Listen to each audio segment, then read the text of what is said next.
Hello people, my name is Daniel Bowman. This is the first in a series. I don't know how many it could take because it's only have 15-minute lots, but it's better than the 10 minutes I was getting. Yeah, new improved YouTube. I got some extra time. This group of postings are going to be called Dear Andrew. It is a letter to the article that was sent out in the email by Andrew Strum, and I had some issues with it, being A Messianic, B a rabbi, C a Schultz Z, and D finally in my current office, such as it is, I've baked in the forming Messianic Sanhedrin, reforming, coming back together. Anyway, this is part one, with what I call Dear Andrew. I'm using short notes rather than script because I don't do well in script. I've looked at a few of my videos that are all prepared and written out word by word, and I forget half what I'm going to say. It's better for me to talk off the cuff any time than just try to keep me on script. I'm just not a script person. I sound very boring and tend to repeat myself sometimes, so this makes it a little bit easier, I think. The first thing that I'm going to have issue is in the preamble, by which Mr. Strom himself wrote, and he referred to the Hebraic roots movement as being the whole and part and parcel of what is Messianic. First of all, Mr. Strom, not all Messianic groups or schools would appreciate being logged as being, Hebraic roots. Now, as Netzari, there are points which I do agree with the Hebraic movement. But there's points in their doctrine and teaching, their ideology, as a Netzari, I don't believe in. Lumping us all in as Messianic is fine. Lumping us all as Hebrew roots would be like calling Baptists just a different version of Catholicism. And I like to see you do that in your church and get out without a black eye. Just a thought. Secondary, you said something about Paul wrote in Greek. I want to correct your statement. The earliest manuscripts that we have found, which of Paul's writing, is about 400 AD. Nothing earlier than that has really been found, which is really one of the reasons why some of the people, some of the Messianic schools reject Paul's writing, because they don't predate. They don't have any evidence that he wrote past that, and some people feel that his writings or forgery because of that. I personally don't hold that view about Paul. So I would say that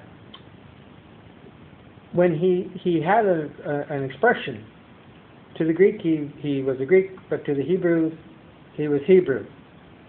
The common language in all synagogues at that time would have been Aramaic. So a high probability where he was Pharisee and part of the temple, he spoke and wrote in Aramaic. Now, when he wrote to Greek congregations, such as the one in Thessalonica or the one in Colossae, I would imagine he probably wrote in Greek because they were predominantly Greek congregations, but he could have written those ones in Aramaic. We can't say. There's no evidence of that. That being said, however, his book to the Hebrews would not have been written in Greek. It would have been written in Aramaic because it was to the Jewish people in the synagogue in Jerusalem. Now I'm going to cut from tradition and using Jewish terms. I'm going to use your terms as a Christian. To be Torah observant, as you say, is not to be under the law. It has nothing to do with the law. Torah is the first 5 books of the Old Testament, sometimes in the Greek world called the Pentateuch. In it, the entire theme of salvation is laid out. So to reject Torah is to say to reject salvation, because the theme would be echoed and replayed until Yeshua and his observance, or his appearance. Secondary issue, the prophetics of the Old Testament, as it was called, in your terms, were only half fulfilled with the coming of Yeshua on this planet. The other half, and when you look at the Old Testament, refer to his second coming. To the Jewish world, it's still his first coming. But to the Messianic world, it's his second coming and his near return.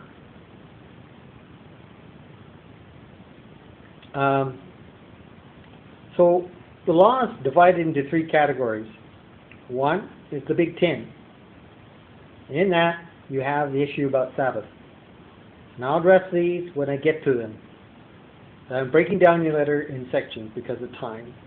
The second one is the Levitical code, which is, to the priests, which deal with the slaughter of animals, cleanness, and atonement.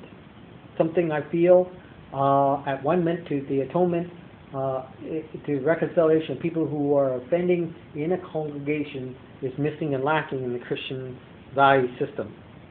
And the third is the moral codes, aka which is known as the Mosaic laws, and these set up the standards and define the right of holiness, what we measure that with. Just in itself, the translation of Greek into Hebrew, you miss part of the message.